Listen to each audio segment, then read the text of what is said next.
welcome to episode 76 of Geeks Who Like Sports. As always, I am Ray Carcillo in beautiful Los Angeles, California, joined as always by my best friend over in Philadelphia, Pennsylvania, Lee Elias. Lee, how are you doing today? Ray, I'm doing great. It's good to be here. Episode 76. Unlike the 76ers, we are actually going to talk about postseasons today, and I'm very excited about it because I love doing this show. It is middle of the day here, which means I'm super awake and super aware, and I want everyone out there to know that Ray Carcillo woke up early in Los Angeles, California to jump on this episode this week, so it's going to be good. It's going to be fun. Episode 76. Here we go. Yes, if it sounds like I just rolled out of bed, folks, it's because about an hour ago I just rolled out of bed. Hey, do you have coffee? I do have coffee. I haven't eaten yet. Oh, look at that. I'm drinking coffee out of this tumbler, which was made by actually one of our former guests. Andy Atherton's daughter made this for me. Yes. She made you one as well. And yes. I'm not going to lie to you. This thing holds hot coffee for like 8 hours. I'm super impressed. It's really good. It's not a sales pitch because she doesn't have a website or anything like that. She just made these because she likes to do it, and I like to encourage young entrepreneurs to be entrepreneurs. But yes. A Geeks Who Like Sports hot beverage mug. Ray, there's coffee in this. Did you like? Here, let me try and send it over to you. Yeah, well, I appreciate it. We'll edit in a magic trick later on. Yes. Indeed. I appreciate that, buddy. I'm just that actually reminds me we got a big show for you guys.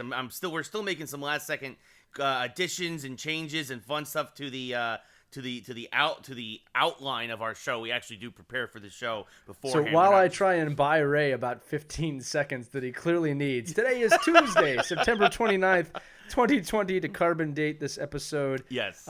We are happy to come to you today. Again, our recording schedule has changed as we are going to be mixing some things up. We have some new exciting announcements coming very soon.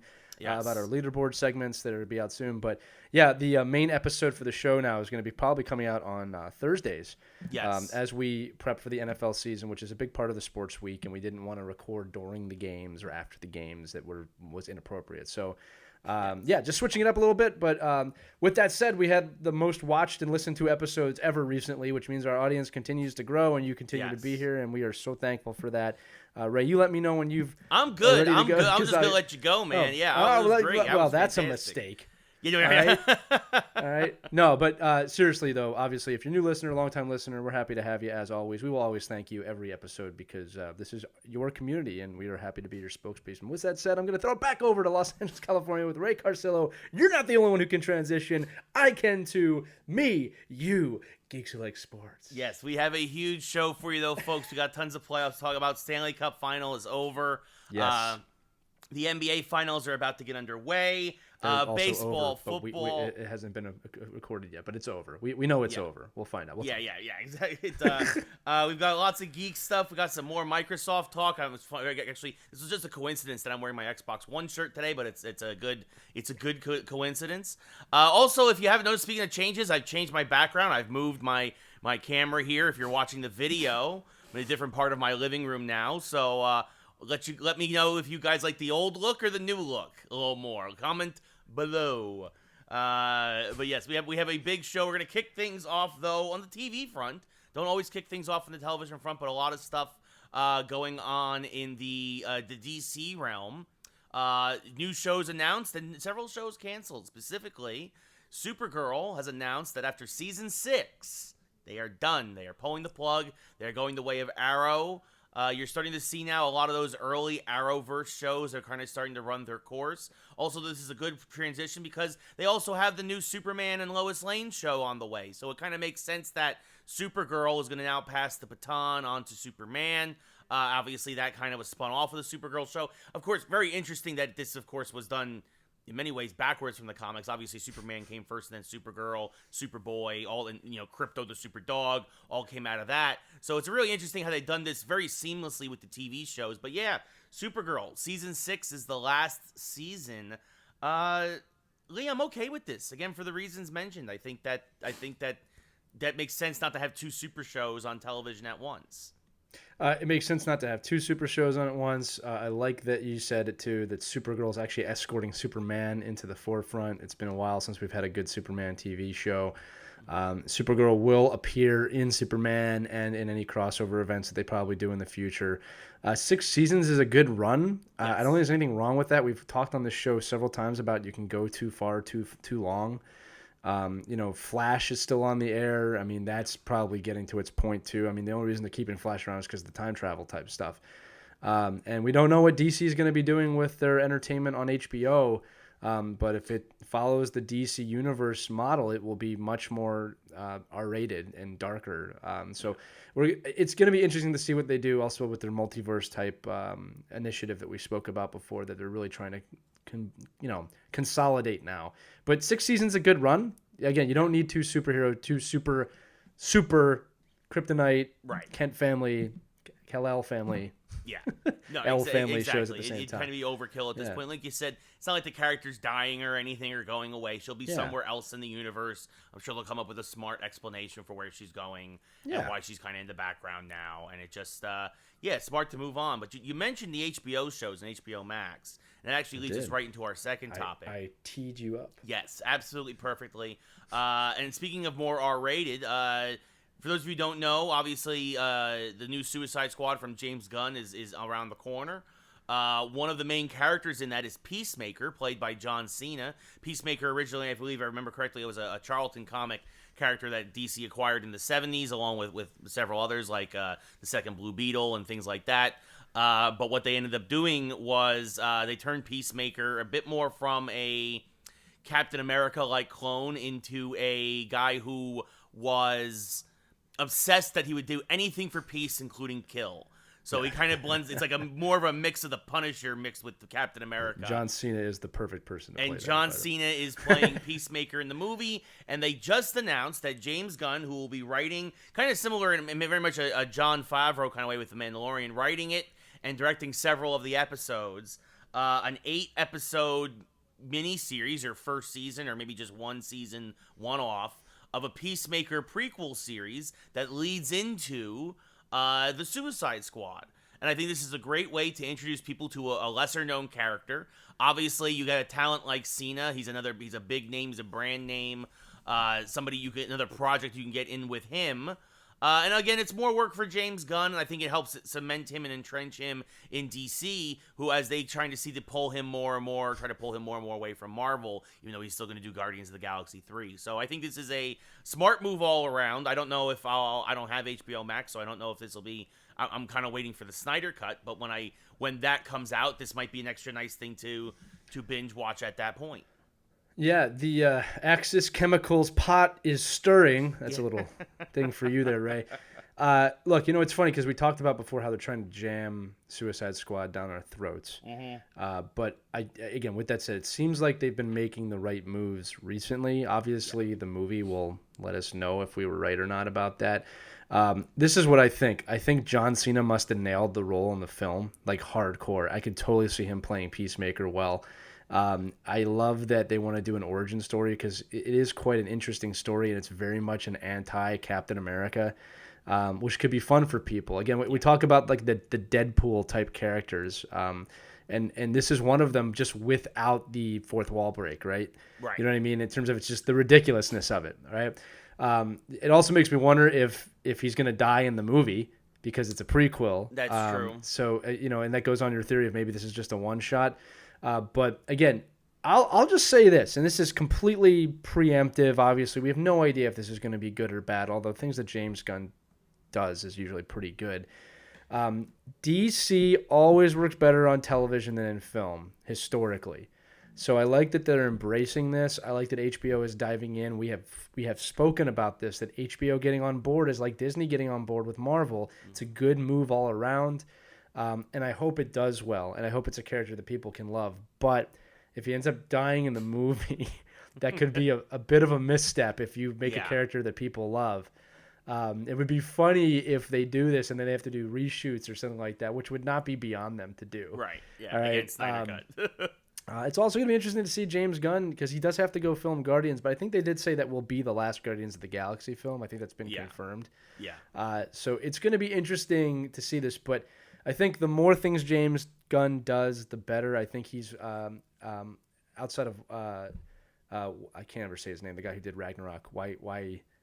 You say it. Taika Waititi? That's what I said. Yeah. Taika. Outside Taika, I think he's actually been one of the best directors of the Marvel films in terms of entertainment. Yes. Right? Like I said, yeah, you wouldn't want them doing the big Endgame film in my mind because it would just be funny. Right. But, like when it comes to comedy or characters that have a comedic side to them, those two directors are by far the people I'd go to. So I trust kind of the process so far, and I think that we're going to be treated to something special here. And here's the other thing too, is John Cena is now so the way I look at John Cena is this. I look at The Rock's career and compare it to John Cena's, where when you look at The Rock's film career, the first 5 or 6 years were not good to okay. Right? Like that's how he was. Now he is really good now. He's actually got a lot more range as an actor than I think people realize. Oh yeah. I think he's proven that in Jumanji. In some of the other films that he's done. Oh yeah, more the comedic side for sure. His timing is impeccable. Yeah. He has range, is my point. Like, and he's the biggest movie star on the planet, so he obviously did something right. And I think Cena is not as dimensional as The Rock, but he's hitting that kind of threshold now where he seems more comfortable on film. He seems more comfortable when you see him doing roles. Yes. And if he's found something that he's fit into, there's no way they would have done this if he didn't nail that role. There's just no way. Correct. So this might be the start of his next level of cinematic production. I don't think he'll ever be Rock level. Sorry, DJ, Dwayne Johnson, depending on. All right, but I'm looking forward to seeing if he can expand out of the John Cena. Just kind of, yeah. I mean, which is still the greatest thing ever. I wish I could just have a button. And, Ray, when you arrive in Philadelphia next time I see you, as I see you, John Cena! Yeah. Anyway, that's a dream of mine. Yeah, it's a fair dream. We could make that happen maybe. But Flyers winning the Stanley Cup, playing the John Cena theme song when Ray arrives. Yes, I love it. But no, I mean, and what? It's actually funny now that they're in the same universe. I mean, it's unlikely, but I would love. Could you imagine Black Adam versus Peacemaker? I can imagine them building that up.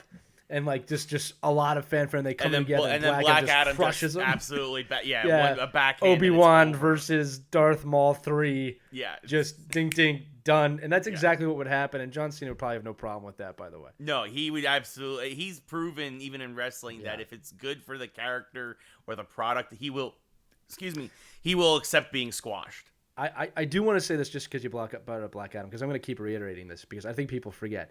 You have to remember, Black Adam is Superman level in terms of ability. Yeah. Right? And that has not been spoken about enough. The Rock put the gauntlet down. Again, there are not many characters that can rival Superman, but Shazam and Black Adam are two of them, and Shazam never does. So it's if they do not do a Superman Black Adam thing at some point, doesn't have to be right away. But if they do not do that at some point, I think they're crazy, and I think that's exactly what Dwayne Johnson wants. Yeah. Right? And I'm all for it, because Superman has not had a worthy foe in cinema ever, I think ever. And don't say whatever that Doomsday thing was. No, no. I mean, the closest you have is Christopher Reeve versus Zod in Superman 2. That's fair. That's the closest you've had to legit that power, and even Zod in Man of Steel, right? Obviously, Zod in general, there has not been a good new rivalry. Right, we get it. I mean, and this is why a lot of times we've been calling for Parasite and Brainiac and some of these other villains. But Brainiac would be great. Black Adam, and by the way, DC, I know we had a falling out, but I am available. I will shave my head to play Brainiac. I'm just saying. But I did shave my head.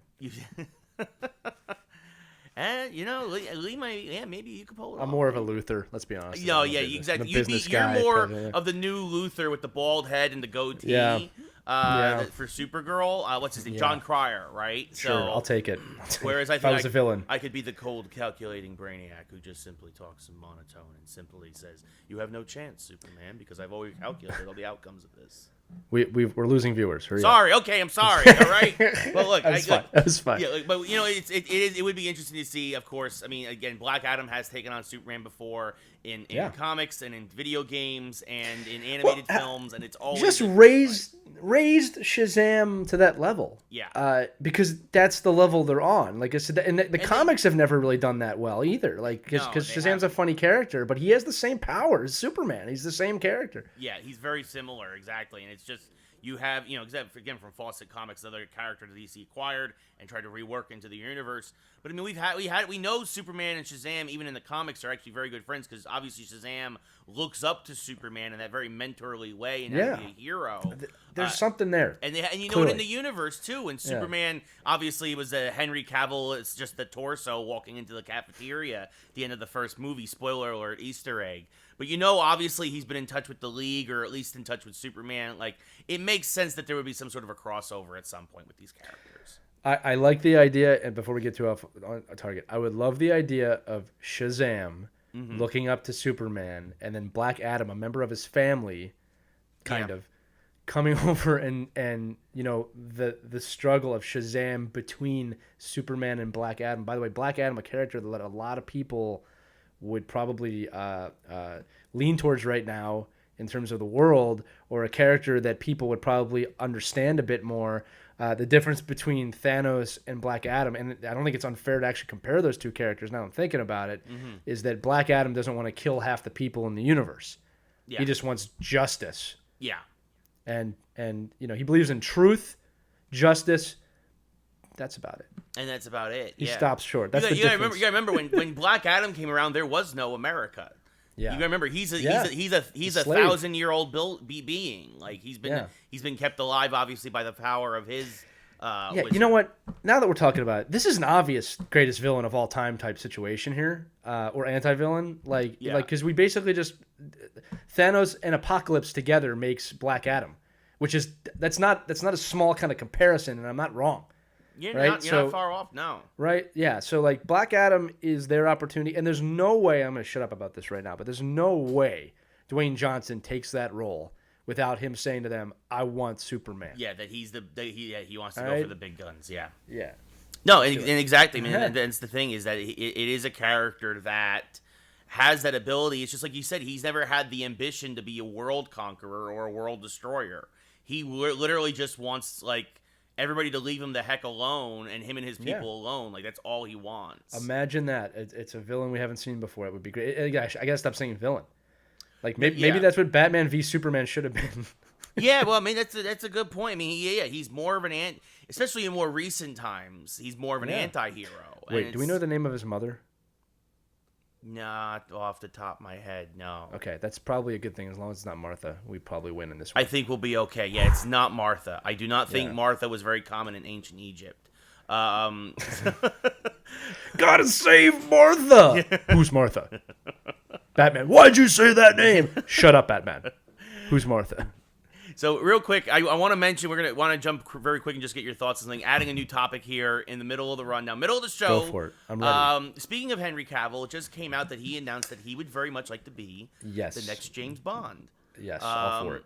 And I am all for it as well. Obviously, No Time to Kill is Daniel Craig's last film. He's starting to get up there in age. Cavill has shown he has a wide range. He's played spies before. He's been in Mission Impossible. He's been in what's I can't. The man. I can't think. The man from Uncle. The man from Uncle. And he's a Sherlock Holmes now too. Yeah. So I think that. I mean, you hate to be like, well, we need a generic, handsome, well-built British guy. Just call Henry Cavill. But he fits the role, and yeah, I don't have a problem with this. You can expand. You can expand the double O. We talked about this too. The double O program roles. Yeah, there's no reason not to do that. I think Cavill would be a great classic Bond, and I think that's the difference between where we're at now and where we've gone. You know, they tried. I won't say unsuccessfully, but I won't say successfully either. But they've tried to kind of make these movies all connect. Yeah. In the last era of Bond, and again, it is what it is. It's not bad. It's just like they don't have high rewatchability to me. Yeah. I'll see them. All right. The last one looks great. If they can get back to a classic Bond where he's just in a different adventure every time, almost episodic, right? I'm all for that because and this is where nostalgia. Like, I miss the Pierce Brosnan. Yeah. And going back, I'd love to see that, like a great kind of situation like that. without, and this is the key, the ridiculous villain. And what I mean by that is that I think Rami Malek is going to be really good.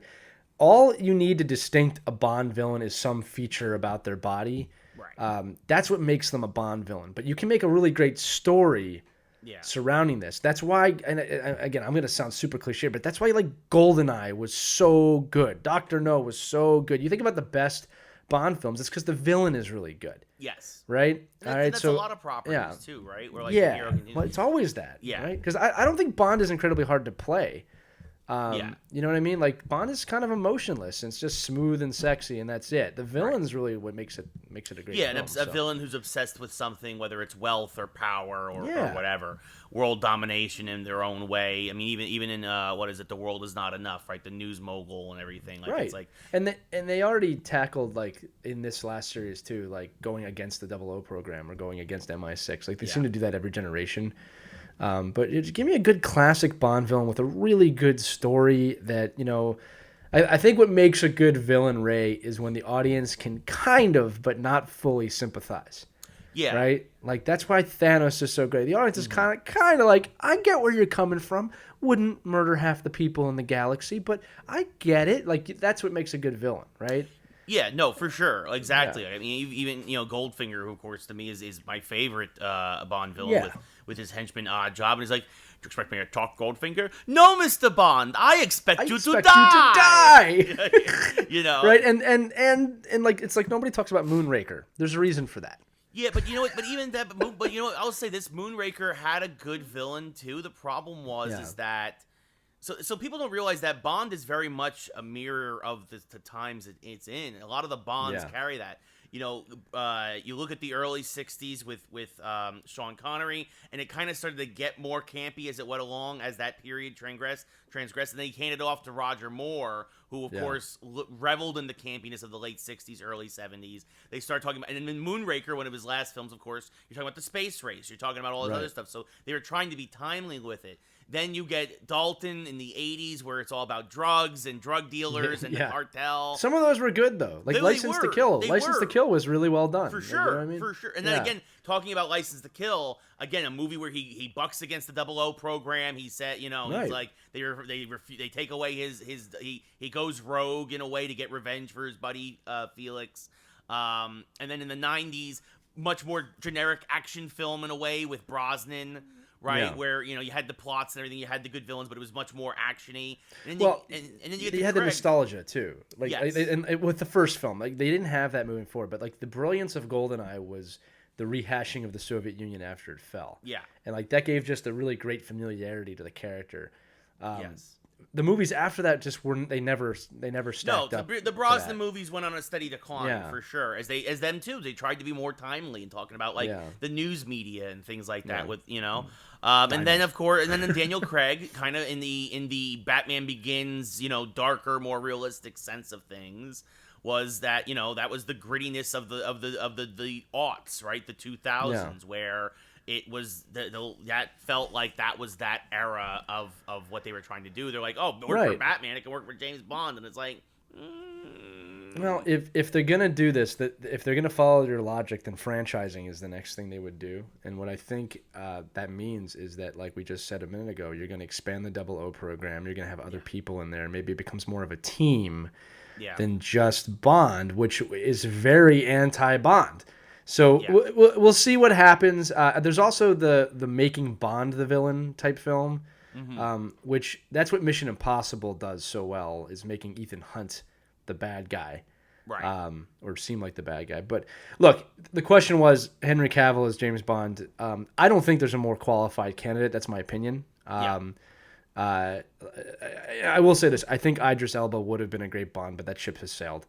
It sounds like it, yeah. You know, and I there was somebody else kind of looking at that role. I don't remember who it was.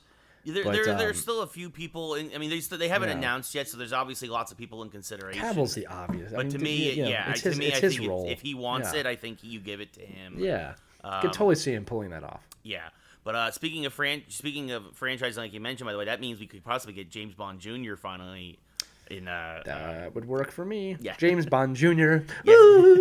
For those of you who don't know what we're talking about, look up it Saturday morning cartoons in the mid to late 90s. Yes, where it was It basically... was a great show. It was fun. It was a lot of fun. Where it was, although you had Odd Job in that tracksuit, which was weird. Yep. But I love that show. I used to watch that every night. I had an action figure. I had the Odd Job action figure actually in the purple jumpsuit. We are mortal enemies. This works. Yes. We didn't know we could have been doing Geeks Who Like Sports Junior back then. There you go. Yeah. On Nick Nickelodeon. Yes. Hi everybody, it's Ray Carcello from Bluefield, New Jersey, and way over there in Havertown, Pennsylvania is my friend Lee. Lee, how you doing today? Ray, I'm watching James Bond Jr. Can you stop? I just want to do the show. Well, I'm watching this, and then Mighty Max is on, and then after Mighty Max, I have to go to school, and then we can do the show after school, okay?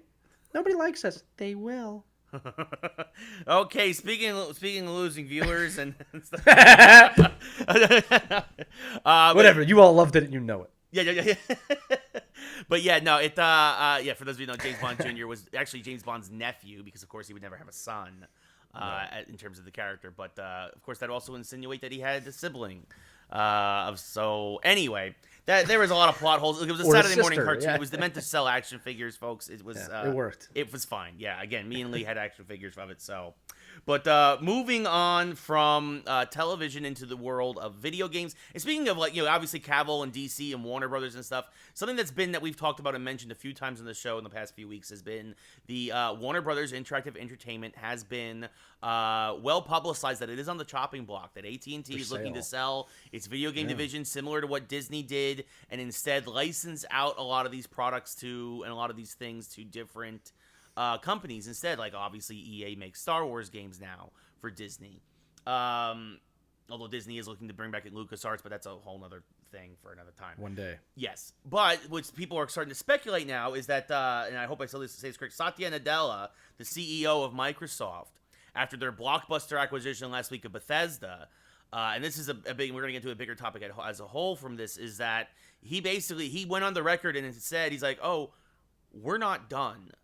This is just the beginning. We are not done acquiring studios, and this is very much a Disney-esque kind of a move and mentality in terms of trying to... You could say that. Kind of acquire and dominate a large section of the market and take things over, and that brings up two questions. First off, would Warner Brothers... I think the studios under Warner Brothers, they would be renamed, obviously, but the current Warner Brothers Studios, NetherRealm, Warner Brothers Montreal, Rocksteady, I think would fit perfectly under the Microsoft umbrella. But also, is this a declaration of war against the other consoles, and basically Microsoft saying, we're not pulling any punches this generation? Absolutely. It's not even just a declaration of war. It's a shot. It is a firing of war. We said this last week. I do not believe this is a small move, all right? And what I mean is, I don't think anybody's reporting it like a small move, but this is, I said they're going for the kill. This is a move to end the console wars and to not have Sony have a PlayStation anymore after this generation. That's exactly what this is. And again, we're not talking small acquisitions. We're talking $7.5 billion with more to spend. With this pure is cash. They bought it pure cash. Yeah. This is a hostile takeover, all right? And there has been no response from Sony. So, if you're listening to this, if you're a gamer, this is like one of those earth-shaking moments, tectonic plate moving moment. And I'm loving it. I'm actually liking watching it happen because it's something that needs to happen. I think progress comes from this. That's not a shot at any PC or Sony fan person. This is how business is done, and Microsoft sees the kill punch here. And like, again, we're talking billions of dollars. People kill for this type of money. I'm not saying that metaphorically. All right. So the control of the gaming space, while I don't think anybody should have complete control. Yeah. Ever. This can't be a monopoly. And Nintendo's always going to have its corner carved out. Right. But this is not a declaration. This is like they've taken over, territory. Yeah. Looking for the lion's share. I think these are big moves, man. These are not like just cool. Like this is them taking over the gaming space, or trying to. And if Sony doesn't answer soon, they will not survive this. In my mind, all right, they're going to turn into Sega. Is what's going to happen. That's You know what? That's actually a possibility for sure. I didn't even think of that, but yeah, I mean, it happened with Sega, and it could definitely. I don't think. I mean, like you said, obviously Sony's going to support the PS5 fully and wholeheartedly, and it's going to sell well. But if the software goes the way of Microsoft if Microsoft decides to make Fallout and Elder Scrolls and everything else exclusives going forward, they could really put a stranglehold on this market if they so choose. And then again, now again, nobody's acquired the Warner Brothers Studios yet.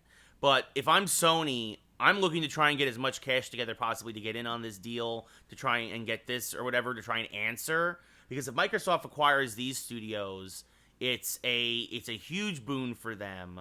And again, it just shows that, like, again, if you want to start, I mean, again, Harry Potter and Mortal Kombat and Injustice and Batman, and like, if they get the licensing to do all of these games along with the studios, that is a huge deal. Actually, I think Mortal Kombat would actually probably just go completely to Microsoft. I don't know if Warner Brothers would retain probably film rights and stuff, but like that's about it. Again, you're talking of some of the most iconic franchises in the history of gaming being owned by one person. And again, last week we said this. I give them credit for not saying that it's only going to be on Microsoft. They did say that like we'll make a decision on a game by game basis. They're literally dangling this stuff in front of people right now. Like, hey, look what we got. I mean, that's kind of what they're doing. So. And Sony is always slow to respond, so it'll be interesting to see what they do. The only response they could do, Ray, Sony is to create a game that is so unbelievable that it holds on to their audience, and they did do that for a time, with Uncharted and God of War. But I haven't seen anything original like that in a while. Yeah, I mean, and even that. I mean, then they had The Last of Us last generation, but The Last of Us was somewhat divisive. A lot of folks, myself included, didn't like the first one, although people are loving the second. But is considering the length of time it takes to make Last of Us, if they're, and again, I haven't played the second one, I don't plan on it at least anytime soon. If they make a third, you're looking mid-console generation at that point. At that point, it might be too late. That's right. It's going to be interesting. And again, a lot of folks don't know this as well, but also Sony, unlike Microsoft, where pretty much most of Microsoft's divisions are profitable, because obviously Windows on PC and obviously Microsoft Xbox is usually is always profitable. For Sony, they lose money on a lot of endeavors for movies and music and other things. And it's usually the video game part of this industry that kind of helps keep that company afloat. If that starts to whittle away, it might not even be the video game in the hands of the video game people at Sony. It might just be, might be we didn't make enough in the video game side to offset the losses of a bad film or a bad year in music on iTunes and whatnot. And suddenly you could see other things start to really affect the video game side of Sony that Microsoft doesn't usually have to worry about. So, I mean, there's definitely other aspects to this, and I think that it's going to be interesting to see how things shake out. But I think if I'm Sony, I'm very much paying attention to this, and I'm trying to rally my troops as quickly as possible before it's too late. Right, absolutely, and I don't think that's happening. So we'll see what happens. Yeah. No, I think Sony's very much resting on their laurels, and I think they got cocky at the beginning of the PS4 generation. And they kind of just rode that wave throughout as Microsoft kept chipping away, making their product better and better and better and better. And again, we say it all the time, when companies compete, we win. And Microsoft realized they had to make some changes to compete. They did, and now it's Sony's turn. Yeah. As Nintendo continues to just sit on the couch and watch the two of them fight. So, eating popcorn. Exactly. One more geek topic. We got two questions of the week basically for you. We've got a question of the week, and we have our mashup later in the show. This is our question of the week. Before we get into sports, we talked a lot about television shows today. We talked about obviously Supergirl, Superman, Peacemaker, all kinds of stuff. James Bond Jr. We want to know. I just can't hear that name without doing that. Yes, I know. We want to know, because we mainly were talking about this earlier this week. What TV shows should they not make but remake? What classic shows should they bring back, you think? Because we're also right now in a generation where it's happening a lot in video games. You're getting tons of remakes and remasters and definitive editions. What TV show do you guys want to see? We want to know from you guys. We want you to comment below. Lee, what TV show do you want to see remade? Well, I'm going to go with the one we were talking about, which is Quantum Leap. Yes. And I actually want to dive into this a little bit because the more I think about it, the more I realize it's probably a really good idea. So for those of you who might not be aware of what Quantum Leap is, this is probably my favorite show from the 80s and 90s. I mean, by far, I really loved this show. I can't express that enough. The idea behind the show was that there's a man named Sam Beckett, and he theorized that he could leap back and forth in time during his own lifetime. And the idea was he leaped from life to life. I sound like I'm doing the opening monologue, but I'm not trying to. He leaped from person to person, and he's in different historical moments in different time periods, and he has to try and put right what once went wrong, hoping that each time that his next leap, I'm just going to have to do it at this point. No, but it was a really great idea, and it was a really great show. Yeah. And again, you got a lot of history out of it. You really started to care about the characters. On top of it, he had this great sidekick named Al. Again, just watch the opening for the show. It pretty much sums up what's going on in the show. I'm realizing I'm doing the opening of my life. The only guide on this journey is Al, a holograph from the future that only Sam can hear. It's a really great show. And the point is this: time travel within your own lifetime. That's the idea for the show. And I thought, how cool would this be if they made it in 2020 or that it took place in 2050 or something like that? Because I think that show. I think when he first leaps, it's actually 1999, if I'm not mistaken. Something like that. Yeah, he actually leaps in the late 90s. So like we're way past that now. Yeah. So what if he was leaping in 2030 or something like that, or 2050 in the future, and he had to leap between when that show ended, which was the mid 90s. So let's say you can go back to 1995 or 1993, right? Because again, you have to have kind of very clear historical moments. Yeah. But let's just go 1995 for ease to 2050. Let's just say that was his lifetime, or 2030, whatever you want it to be. Right.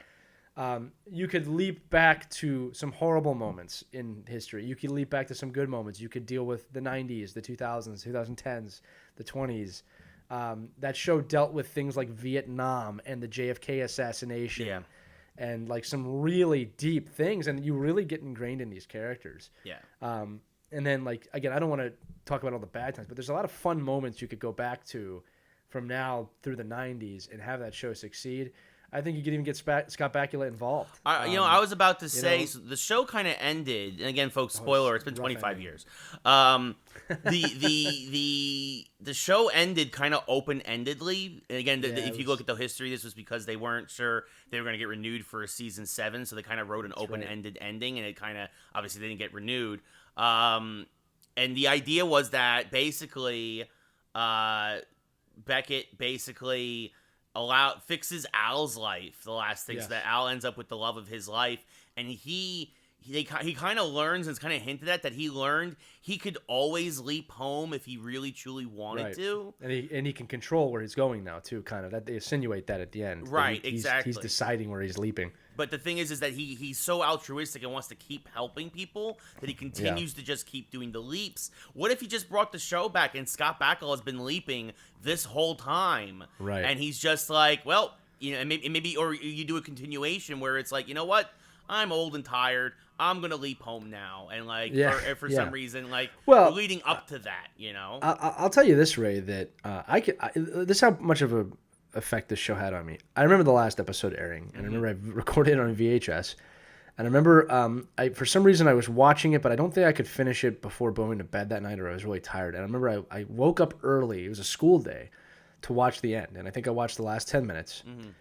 And again, this is a spoiler alert if you haven't seen the last episode, but the last thing you see is he leaps, he saves his best friend's kind of marriage. Yep. He leaps, and you don't see where he leaps to, and it just says, Dr. Sam Beckett never leaped home.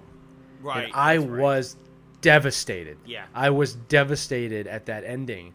Now, as I've grown older, it's a little bit softer because you realize that meant he was helping people. But I was devastated because this is why, at the end of the opening monologue, the last thing you always hear every episode is hoping that each time that his next leap, and she's the woman who's narrating says this so desperately, would be the leap home, like that. That's how the show starts, and then it's just, it never did it.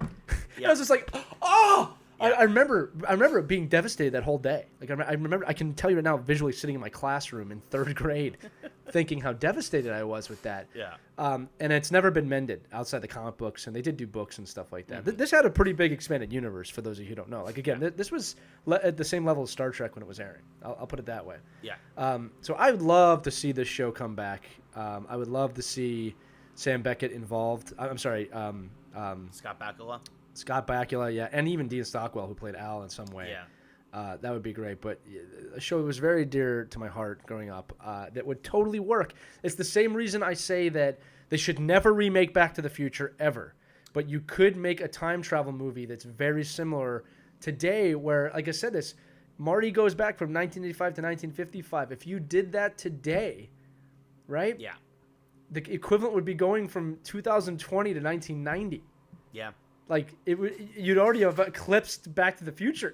Yeah. So like there's some cool things with time travel that I would like to see time travel come back, and it hasn't happened. It just hasn't happened.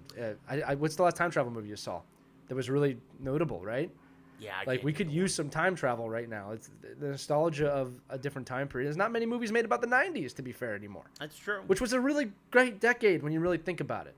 You and I grew up in a really good time period in America. That's history, very true. You know? Of course, you could also argue that with our nostalgia-driven generation, that maybe we're not seeing a lot of the '90s because people are like, well, you're still living there.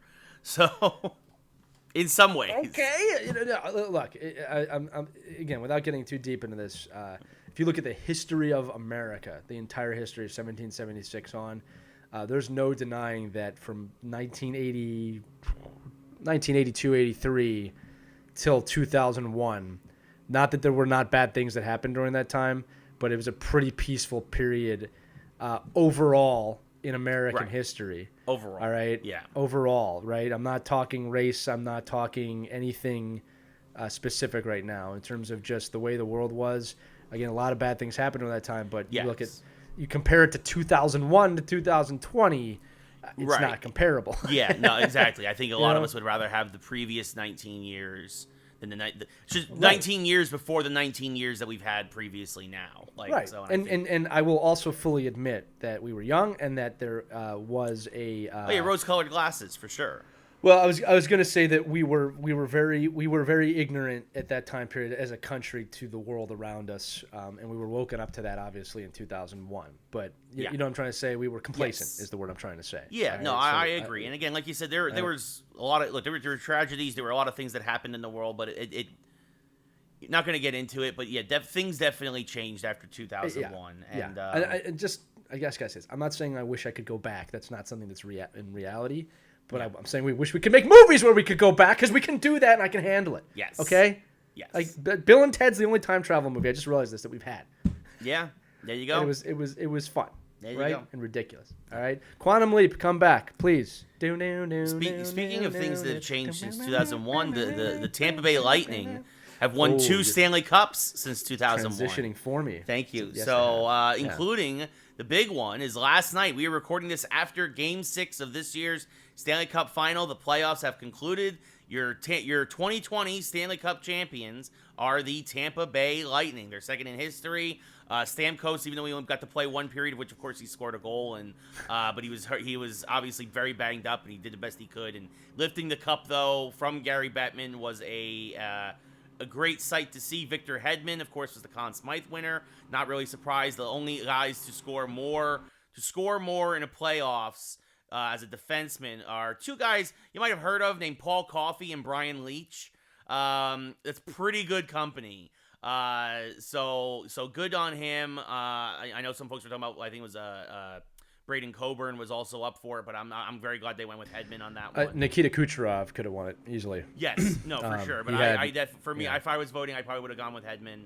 And yeah, it was a good series. I think Dallas just kind of ran out of gas. We've seen this a lot this series, that a team that typically wins like a double overtime game usually kind of falls flat the next game, and that happened in Game 6. Tampa Bay winning 2-0.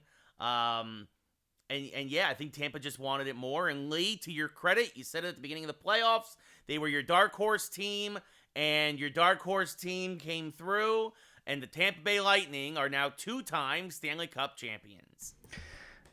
Before I jump into the Lightning, I have to say this, and I have to say this to everyone because this is not ever going to get the credit it deserves. By far, the biggest champion, the biggest thing about this Cup Finals is 2 months inside of a bubble with 0 cases of coronavirus. Yep.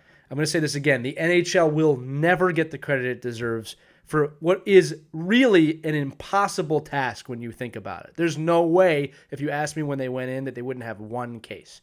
Yeah. All right? So I want to give full credit to the NHL, the NHLPA, for working together for making this possible, which, again, has gone right under the radar. These are people that have caused massive lockouts in the history of the league, coming together in an impossible situation in an impossible amount of time and creating what has been one of the most competitive playoffs I have ever seen in the history of the NHL. So I want to say that, first of all, that they deserve the credit they will not get. All right, it was a Herculean task, and they did it. This is everyone from Bettman down to, no offense, Ray, the Rangers, who got eliminated in 4 games, okay? 3. Everyone played a role in this. 3 games, excuse me, yes. Everyone played a role in this, and it is amazing what they were able to accomplish. Now, with that said, from a hockey standpoint, the Lightning have won the hardest postseason in the history of professional hockey.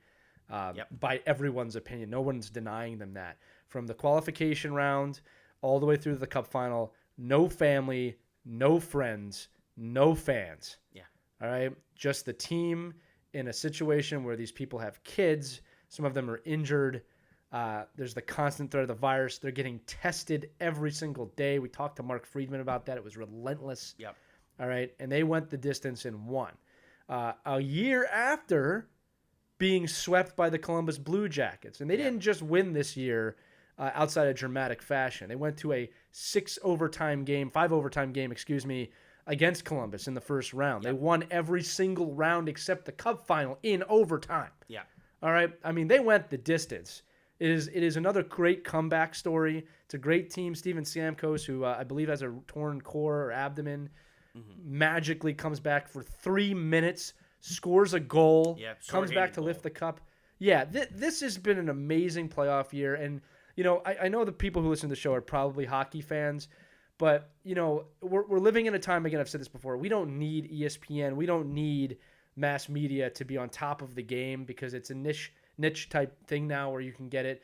But the sports world really needs to pay attention and, in my opinion, acknowledge the NHL for the job that they have done. Acknowledge the Tampa Bay Lightning. All I heard when the final started, who cares about Dallas and Tampa Bay? Well, hockey fans do, because it was a great final.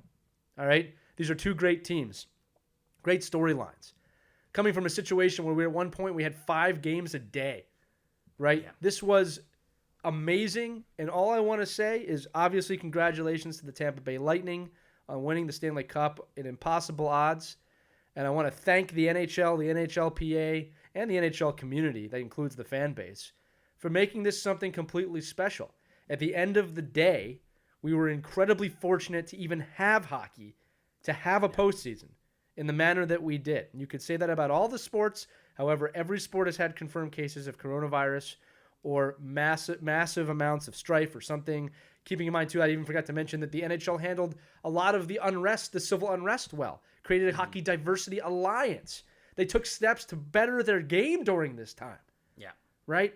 I cannot speak highly enough of the NHL. And the reason I'm saying that, Ray, is because if you go back in time 15 years ago, we don't have hockey at all due to a lockout.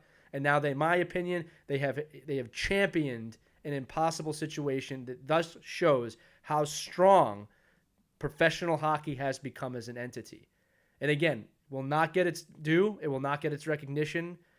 Part of that is okay of the time period we live in, but I'm going to say that publicly because I think it's a massive deal. And once again, I want to thank the NHL and the NHLPA and the NHL community for making this a special year, because I don't know when we're going to have hockey again. And that is one of the big things that is not being spoken about. A lot of people are like, oh, they're talking about starting October, right? October's tomorrow. Yeah. No, they're not going to start October. I do not think we will see hockey until January of next year. And to be fair, I believe that the players and the teams and the GMs and the owners, they deserve a little bit of a break here to be with their families, to not have to start up during the holidays again. Do a shortened 60-game season starting January 2nd or New Year's Day. I don't care. All right. But thank you, hockey, for coming through when we needed you most. Yeah. Right? That's all I want to say. So congratulations to Tampa Bay, Steven Stamkos, Victor Hedman, Nikita Kucherov, who, again, could have easily won the Conn Smythe, or Vasilevsky in net with a shutout in the final game. Yeah. A lot of Conn Smythe level performances there. Also want to, I know I'm talking a lot, Ray, but I also want to comment quickly on the cup presentation, which was very awkward and very different, of no fans in the building. So the team kind of accepted the cup together for the first time in history, which I thought was really special. Yeah. Then it got a little awkward with the fireworks. But they didn't want to just parade the cup around with nobody around, so they paraded it for each other. It was a special moment. Yeah. It was awesome.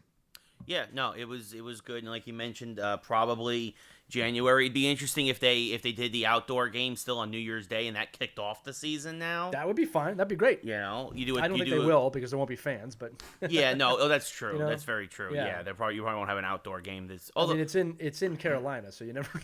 That's also true. You never know. Yeah. But I mean, you could, and I guess for an outdoor game, you could technically. I mean, you're seeing that with the NFL now. You're seeing 10% of the crowd in certain stadiums. Yeah. We'll get into that later, but look, just real quick, it would be smart just to postpone it to the following season, right? Because that's for the fans. Those games are always for the fans in the attendance. Yeah, and like I said, they already have a revenue problem right now with no fans, so I doubt they're just going to play in a football stadium just to do it. So that's true. That's my guess. It would be cool to kick it off that way, but that's my guess. They would push it off as they should, just like they did with the Olympics. No, that makes sense. Right? And then too, because then you'd have to have a truncated preseason because you don't want to have people playing during Christmas and stuff. So I agree. I think you'll see a standard off season now where it'll be 3 months, and then you'll probably see hockey start up preseason early January, games that matter mid to late January. We have to remember that the coronavirus is still here. Yeah. That's why people are like, let's start up right away, right? No, they're not. They can't bubble a regular season. Well, they have to consider possible. Again, do you have multiple bubbles, like every division, or like? Honestly, Ray, at this point, you gotta, and I mean this. I've never said this on the show. You got to be hoping for a vaccine now. Yeah. You got to be hoping that a vaccine is close. They did say when the coronavirus started that this winter was about the time they think they could get something done. So like if I'm the NHL, like, how close are we to that? Because that would really solve a lot of the problem. Right. All right. But yeah, like there is no bubble. And I think what the NFL is doing is showing that teams can travel now. They just have to be extra safe. This is assuming there's not a massive third wave. Right. You're seeing that also now with baseball where like you can travel and then bubble in the playoffs if you're super careful. It took baseball a month and a half to figure out how to do it. But they did figure it out. We have, knock on wood, we haven't had a case in now almost a full month in baseball. So it does look like they finally figured out. They figured it out. Yeah, it can be done. It's just gotta be done carefully. And like I said, look, I'm hopeful for a vaccine at this point too. Not to go into the virus, but like that's where I would be if I was a commissioner. Like, hey, how close are we? Because like this now, I'm gonna say this again, and this is the stuff nobody talks about. You cannot operate these leagues without fans forever. No. All right. No. I don't even think they could go a full season without. You're talking about some teams potentially looking at bankruptcy after that. Yeah. All right. So it's going to be interesting where the salary cap is. That's something that, again, I'm going to tell this to all the hockey fans listening right now. You want your GM to have a little extra time this offseason. You don't want to rush the next season back because if that salary cap drops $10 million, everyone's in trouble. Right. All right. So you might want to give them some time. And they got to work this out with the NHLPA where. In my opinion, there should be a 1-year situation. I'll put it that way: a 1-year everything's kind of put on pause. It gets grandfathered in for an extra year, like or whatever. Maybe just a joint 10% drop in salaries. Yeah, and if they're not willing to do that, I don't know what to say. All right? If there's no money coming in, right? You got it. It's no one's fault. Yeah. If there's no money coming in, that's reality. You gotta make decisions based off that. Again, the only league that can survive this is the NFL because of their TV contract. Right. None of the other leagues can survive this thing forever without fans coming back. Yeah. Thus proving fans are the lifeblood of sport. Yeah. There you go. We are important. Yeah. No, for sure. For sure. It's gonna be interesting to see what happens, but at least for this moment, congrats to the Tampa Bay Lightning. Enjoy it. We'll worry about that other stuff in a couple of weeks. Because I imagine Months. these talks. Well, I mean, Yeah. I'm No, just I saying hear you, weeks I hear because you. these talks, Draft. these Yeah, the talks are draft, going to take yeah. time, and Yeah. Well, you get the draft and you have free agency coming up very quickly. That is Yes. going to happen fast. Yeah. So there will be plenty of hot stove stuff to talk about. Or is it cold stove in the NHL? I don't know. It's very icebox stuff to speak about. yes. And in just quickly, speaking of moves that were made, just my one. Rangers, longtime defenseman Mark Staal was traded to Detroit for future considerations. The Rangers also gave up a second-round pick, basically kind of being like, Detroit, please take him off our hands for the sake of our salary cap. And also, the Rangers have tremendous depth at defense at the AHL level, and this is going to be a chance for some young kids to be called up and maybe earn a spot on the team for next season, whenever it may be. But again, Staal had some really bad injuries and he, in my opinion, never really fully recovered from. Wasn't the same player after concussions and with his eye, and it just Look, this is a win-win.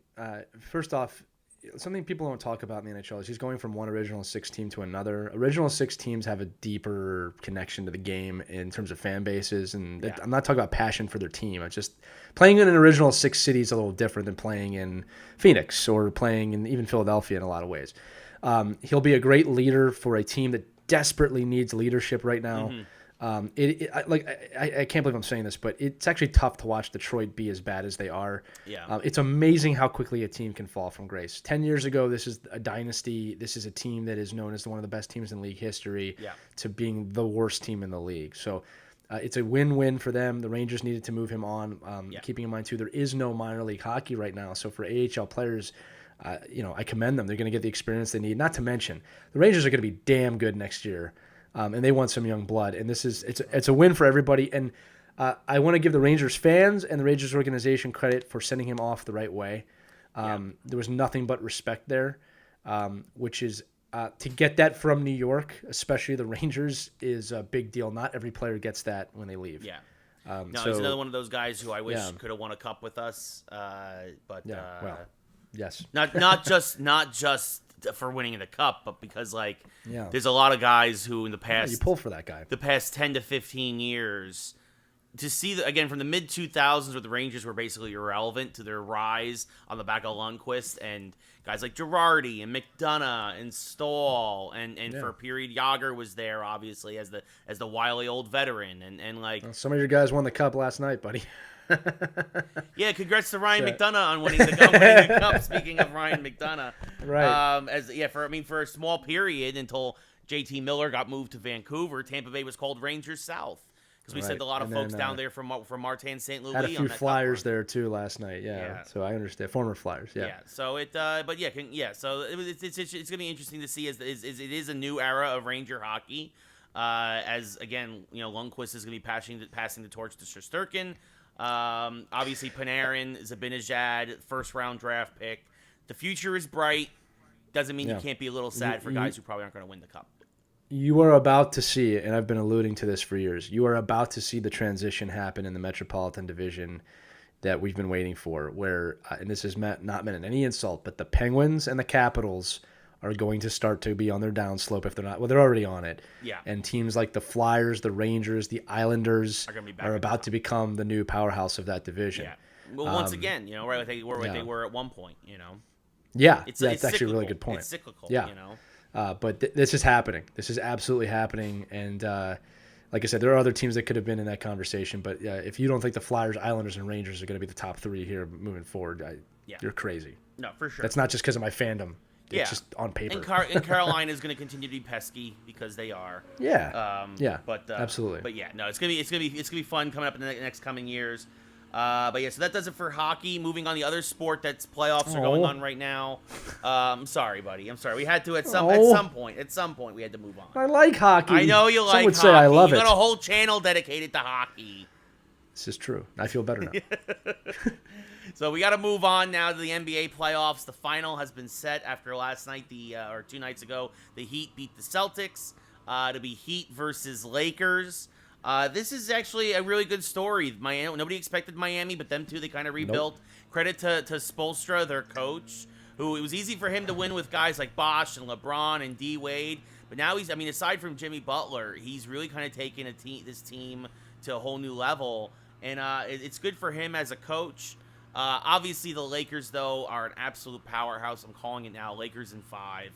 I don't think they'll sweep, much like they haven't swept any. I mean, just one game where you'll have a hiccup or something, but like, yeah, the Lakers want it. LeBron is on a mission. Anthony Davis is playing the best ball of his life. They have depth. I don't see how Miami will give them a bit of a fight, but I'm still picking the Lakers in 5, maybe 6. Well, this is what I'll say. I'm going to make a bold prediction that probably won't come true, but I'm going to say that Miami wins game 1 and it gets swept after that in 5 games. That's what I think is going to happen. Now, with that said, right. That's why I'm bringing that up. Now, here's the other thing, too, because I don't want to take anything away from Miami. Like, the nation kind of pulls for L.A. right now because of Kobe's passing. But I hope, with what I just said, that Miami makes it a run and it's a 7-game series and it's really great basketball and that they're on a mission too to prove that they're not underdogs. It's just, is their why bigger than the Lakers? And everyone's got to keep in mind this is not a typical Laker team that has been dominant for a decade. This is a team that was the worst team in the league last year. Yeah. Right? So they're on a mission too. So what happens when an immovable object hits an unstoppable force? We're probably about to find out. All right. But if you put a water gun to my head, Miami wins game 1 and the Lakers win 4. And then also, Ray, we forgot to bring this up. There's a player whose name escapes me right now. Yes. That played for both Miami and LA this year. So no matter who wins, he's actually entitled to a ring. Yes. Which is incredible. Dion Waiters. Yeah. That's incredible. So I'm sorry, it did say at Miami's discretion. Yes. So if Miami wins, they can deny him a ring. Right. I'll be honest with you. He probably wouldn't want a ring from Miami if the Lakers lose. Right. I agree. But I've never seen that before in sports, so I wanted to bring it up here because it's kind of a geeky thing for sports. Yes. But I've never seen it where a player in the final of any sport, finals in the NBA, they use the S for some reason. All right, he is entitled. He is technically entitled to a ring. No matter who wins. Yes, if the organization so chooses to bestow him one. Yes. Yes. So that would want to do that as an FU. Yes. Here's your championship ring, loser. Yeah, literally. Yeah, no, that would be funny. It'd be interesting to see what they do there. Would he be invited to the parade? And would he? Obviously we're not gonna have parades, but if there was a parade, you know what I mean? Right. Let me tell you this: if I was an athlete, I was an athlete. If this was me, there's no way I'm taking a ring from a team. No, that I agree. I completely agree. Yeah, there's no way. Yeah, no, that's crazy now talk. Unless you take it and then you sell it. You'd make a pretty penny off that, not gonna lie. It is the dark times, right? It is the dark times. Oh, goodness. But, also speaking of dark times here, at least here in LA also, the other LA team, the Clippers, have fired Doc Rivers. He already has a talk with the Philadelphia 76ers, supposedly. Look, guys, you want to blame Rivers for the Clippers collapse this year? I think you're barking up the wrong tree. I think he's one of the best coaches in the NBA. I think if Philadelphia or anyone else gets him, it's a boon. And I think that it was a bit of a historic collapse, but this wasn't completely on the coach. I love it when teams collapse in the postseason and they fire the coach. Like my team didn't even make in some sports the postseason. Yeah, exactly. Yeah. You know what I mean? Does Doc Rivers want to come coach the Knicks? Yeah. No, he doesn't. By the way, no. The deal is this: the Sixers fired their coach too, but we were supposed to have won by now. This is not the first run here. The Clippers have just recently became very good again. Yeah. You know what I mean? I don't know. I don't get that move. It seems like a very West Coast basketball move. It's their time. Look, it seems like they're trying to be the Lakers. Exactly, and it's not right. Exactly. Yeah. The Clippers are so sick of being the little brother to the Lakers, and until they're not, they're going to have this complex, and they're going to make these knee-jerk reaction moves. And unfortunately, as Kawhi probably thinks, man, I could have gone and played with LeBron, and I'm stuck here, and I'm stuck here. But him too, he had something to prove, and he went to the other team and tried to bring the Clippers to relevance, but. He couldn't do it on his own. Paul George. He did though, but he did. Yes. That's the thing that kills me. Yeah, what's the gauge here? Again, this is always the problem with the NBA with me. Is that the parity's not there. Yes, it's not there. So in my opinion, you got 4 or 5 teams every year in the NBA that are they might get there, and they're one of them. Yeah, that's not good enough yet. Don't get me wrong, it's not good enough. I know you want to win. Right. I get that. Right. But what the hell? Yeah. I just never get that in basketball. I never do. Yeah, but again, like you said, and again, the NBA has a parity problem. They have for years, and unfortunately, it's not going to end anytime soon. Again, it's all about super teams, And Paul George, the other part of Kawhi's, the Robin to his Batman in LA, who came over there, he had a terrible series, and that's a big reason why they lost those last few games. He shot like 25% the rest of the series, those last 3 games, and that's a killer. Yeah, it is. Speaking of killers, we need to give a shout out to LeBron, who has now made 10 of 11 NBA Finals. Yes. Which is incredible. Again, Ray and I were talking about this.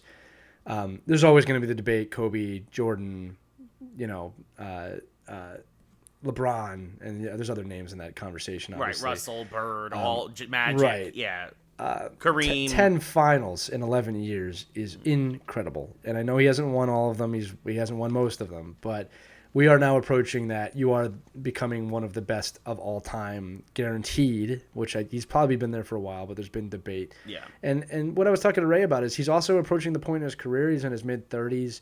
Might be time, if you're a sports fan, to stop complaining and start enjoying and start watching. Yeah. Because he will not be playing forever. Yeah. Probably have at most 6 to 7 years left, and I'm going to guess it's going to be half that. I think it's going to be 3 to 4, Yeah, exactly. I'm just saying if he decides to play past 40, which I don't think he'll do. I don't think so either. You only have a few more seasons left with LeBron, and I've said this about players like Gretzky and Yager and Hunter Pence, who just retired, right? Yep. And there's a lot of players that just enjoy these guys now because they're not going to be around much longer. I wouldn't be surprised if he retires after this year if they win. No one's talking about that, right? I think there's a possibility that happens. And what does he have left to prove at that point outside getting as many rings as Jordan? Right. So it's which would keep him in, by the way. Yeah. But I think LeBron, in spite of what anybody thinks of the man and his opinions, I think he's been a standout human being. He has been a faithful husband and adoring father. He has built schools in the offseason. He has not, had to deal with any of the controversy that Jordan or Kobe, any of these other players, Kobe, have had to deal with, and in 10 times the media scrutiny. Yeah. Probably 100 times, to be honest with you. Yeah. All right, definitely 100 times more than Jordan, for sure. Right. So I just think that it's time to stop negatively complaining and start positively watching while having fun with that debate of who's the best of all time, right? But when he's being compared now with, again, obviously Jordan and Kobe, but Bill Russell made this many. I mean, this is not a conversation of is he okay anymore? And again, everybody knows he's great. Yeah. But he's one of the greatest of all time. Yes, he's one of the greatest of all time. Honestly, probably on the Mount Rushmore of basketball, probably at this point. I think that's completely fair. Yeah. Even though his career hasn't ended. So I just wanted to give a shout out to him because, again, I'm not talking politically. I understand if people disagree with his politics. I mean, you're allowed to do that. But I'm talking about basketball right now, which is what you want. You don't want to talk about just keep the politics out of basketball. He had a triple-double in the conference clinching game. I mean, it's not easy, folks. No. At his age. And that's the thing, too. Also give credit to the fact that as he's gotten older, he's become more of a facilitator. That he's getting more assists now, and that he's getting more rebounds and playing a bit of a different game. He's still getting 25 a game, don't get me wrong. Yeah. But you're not going to see the 40 that he was putting up at one point. Yeah, we just get so inundated with the wanting to see someone fall that I think we forget to bring people up that are, this guy is a hero in our society. He really is. Appreciate the guys who never do. And the other thing, too, is I'll give him credit. I remember his biggest folly was the decision, and that was, 11 years ago? 10 years ago. Yeah, about 10 years at this point. As you can hear the lawnmowers outside my house, so apparently they knew we were recording today and just had to mow the lawns right now. But look, here's the thing. He apologized for that. He apologized that it was a bad idea, and then when he left Miami, he did it the right way. In the I'm coming home, and I just think the guy deserves. I don't want to say more respect. I think he has respect. He deserves less criticism. Than he's getting. And I support him as a basketball player and as a leader in the community in spite of any politics that he has. And I'm not saying I agree or disagree because it's irrelevant. I'm saying that he's a good human being. He's a good American. Yeah. He's a good representative of basketball. and I think it's time to enjoy him. I've enjoyed watching him play basketball recently. Yeah. And that I just wanted to put that out there. I think it's important to say that, when it's due. It's the same thing with Tom Brady, to be fair, right? Like everybody hates Tom Brady. Like, I mean, nobody complains about Brady anymore because he is the greatest of all time. There's no one's stopping him from saying that. But like, you got single digits left with this guy. Enjoy it, unless he's playing your team, and then hope he is horrible that day. Yes. Yeah, it will be interesting to see what happens. You mentioned Hunter Pence. That allows us to transition into now. Again, I agree. I think it's going to be a fun final, but I think it's going to be a short. I do believe it's going to be a short series. Both Lee and I are. Yeah, Lakers in 5, both of us. We'll hold each other to that. Yeah. So, but moving on to baseball, baseball playoffs as we are recording are actually about to start. I think the first pitch of the first game is starting right now. We got it. We got to the playoffs. The baseball has decided to bubble. We somehow survived. You had two teams that didn't even finish 60 games, the Cardinals and the Tigers, because of the outbreaks, but they still, the Cardinals were able to lock up a spot without playing those games. If they didn't, by the way, they would have played those games in a doubleheader yesterday. They would have played games 59 and 60 if necessary. They wouldn't have mattered, though. Right, exactly. We've seen this before in baseball history where a game's been rained out. They didn't get a chance to make it up in the end of the year, but it's like, well, it wouldn't have mattered in the standings. This happened in I'm okay with that. Yeah, this happened in 95. The Yankees played 161 games because they had a rain out against the White Sox, but it wouldn't have mattered the one game anyway, so they didn't play it. This isn't unheard of, but obviously this is so many firsts. The first time a team under 500 has made the playoffs in baseball. A first time a team that's never been above 500 during the entire course of the season made the playoffs in the terms of the Brewers. The Brewers are the 8th seed in the National League. The Phillies and Giants, absolutely. The Phillies, I'm sorry, Lee, it's a fact they went 1-7 in their last 8. And all they had to do was be 500, and they would have been in the playoffs. And they couldn't do it down the stretch. Their bullpen blew it. Also, they got hurt. They had a lot of injuries going down the stretch, too, at the wrong time. And Joe Girardi's a great manager, but he's not a miracle worker. So your bracket is obviously the Dodgers are the best team in baseball. I think, followed set closely behind by the Padres, but because they're in the same division, the Padres are the 4 seed. I've been saying this for a few days now. Padres versus White Sox. Actually, I think I said it last week. Padres versus White Sox is my World Series prediction. Although I will say the White Sox have also had a bit of a collapse lately. They lost the tough series to Cleveland that allowed Cleveland to flip-flop with them in the standings, and Minnesota, actually. So my Yankees head to Cleveland for a best-of-3 series. I think the Yankees get swept. I think they lose both games, and then that's it. And then... it's a crazy season. I can't believe we're at the playoffs. I'm kind of still in shock over everything, and it's weird to see a 16-team bracket in baseball. It's a weird year. It's a weird year, and I'll be honest with everybody. I have a hard time with this. I still do. I've been very critical of baseball the whole season. It's very hard for me as a Phillies fan, and follow me here, everybody. It's very hard for me to look at the season and say, man, that stoppage early on in the season played into it. But with that said, every other team that had a stoppage is in the playoffs. And I'm not going to lie to you, Ray. And I'm going to sound a little bit petty here, I guess. But, yeah, I get annoyed that the Marlins made the playoffs after screwing over the Phillies early in the season. Yeah. It bugs me, all right? Like, they earned it. They won the games they needed to win. Yep. I'm not taking away from that, but if you're in my position as a Phillies fan, and I'm sure many other teams in the league, right? And again, I can get over this. Don't get me wrong. I'm not trying to make this like the be-all, end-all of my life here. But, like, would you be able to sit in my position and say if we had a normal regular season or if the Phillies didn't get interrupted, it would not have changed this outcome? Because I believe it would have. Yeah. All right, I think the Phillies would have absolutely made the playoffs if the circumstances were different.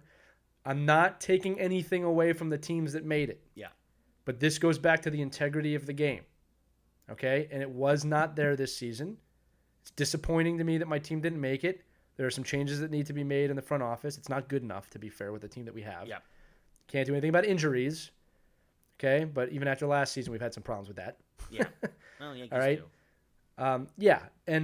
And I am struggling with baseball this year still to this point. With that said, I mean this.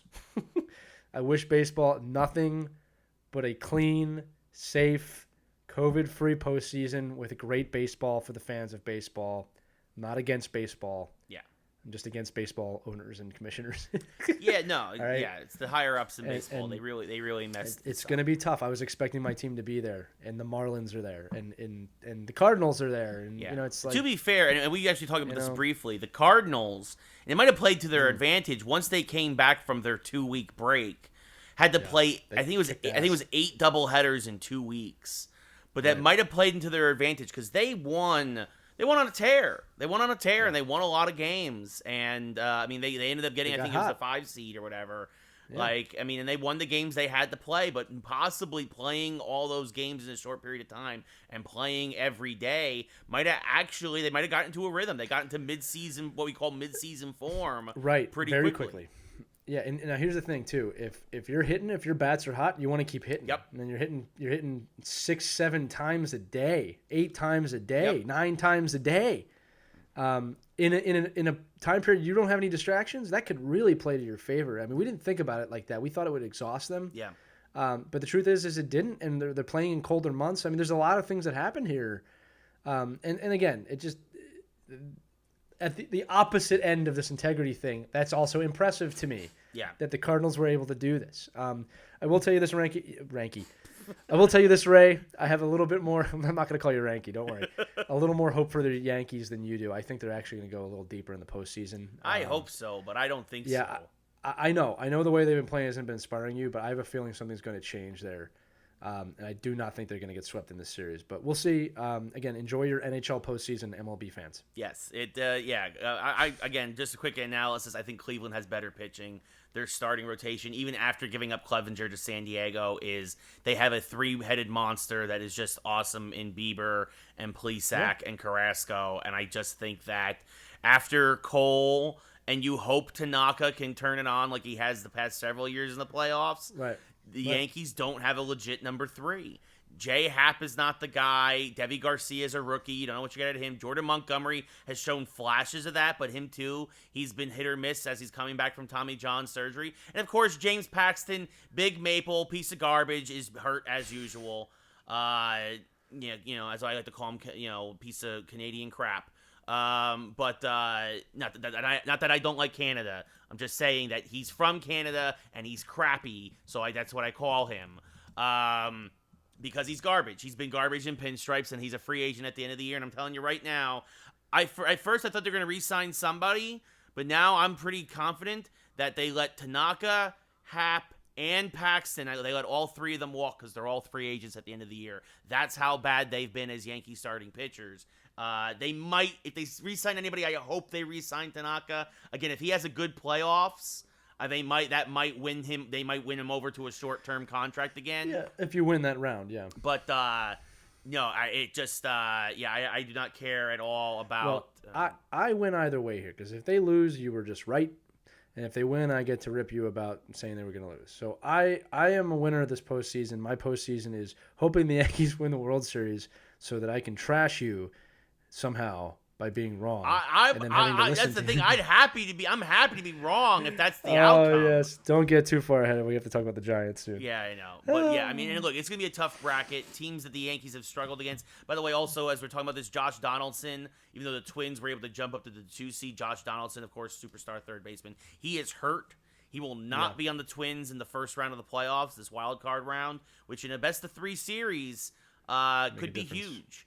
He's a big bat, and he is hurt. He's been having injury issues all year long, as have a lot of guys because of conditioning and variety of reasons, or you're just a piece of garbage like Giancarlo Stanton. Again, another guy I can't stand on the Yankees. God, I get rid of Cashman. Make me the general manager. Let me fix the Yankees, please.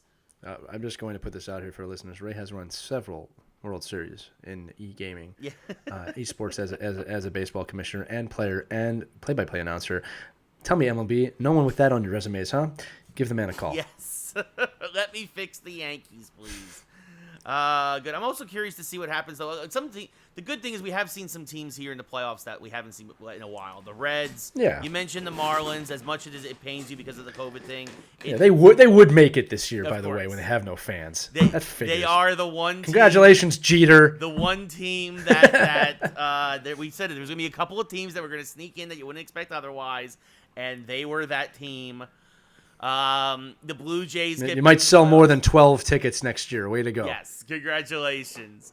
But yeah, so that is interesting. It should be good. Tomorrow, 8 baseball games, similar to what happened with hockey. 8 baseball games, both the American League and the National League. All these games are going to happen. New games starting every hour on the hour, just rolling through baseball all day. So if you're a baseball fan, this should be fun. Should be, but we'll see what happens. Very quickly before we get to football, because we got a lot of football stuff to talk about. Just quick somber notes for wrestling fans. Road Warrior, Animal, of course, the Legion of Doom, the one of the greatest or the Road Warriors, depending on what era you're watching wrestling. Right. One of the greatest tag teams of all time. Hawk passed away several years ago. Well, he had a lot of issues, and then finally his heart gave out. But Animal at the age of 60, and again, like a lot of guys from that era who their bodies took a toll like few others, and he dies young. He dies at 60. He's passed away at 60 years old. We saw this with Roddy Piper and so many other guys from that era, Macho Man, and of course he had a car crash. He had a heart attack and it led to a car crash. But like again, in fact he had a heart attack because a lot of these guys were on drugs and doing things and drinking and all this other stuff. And like I said, like his tag team partner Hawk, these guys they're passing away early, and it's sad every time it happens. Vader, big fan, Vader died young. Like it's just really sad. Like they live fast, they died young. I believe the Legion of Doom was, again, if those are Mount Rushmore of tag team champions, they're on it. Yeah. But yeah, look, that's the time period they're from. A lot of excesses, a lot of things that they did they shouldn't have done. Yeah. But hey, look, live fast, die young, great careers. That's all I can say. Yeah, so very sad to hear that. And yeah, I agree. Like, it probably looked like with the Rock and Roll Express, it's probably like they're 1-2 in terms of all-time tag teams. So right. And then also Gale Sayers passed away this week. Legendary football player for Chicago Bears. Some might know him better as being one of the from Brian's song. Of course, being played by Billy D. Williams, which is a movie back in the 70s.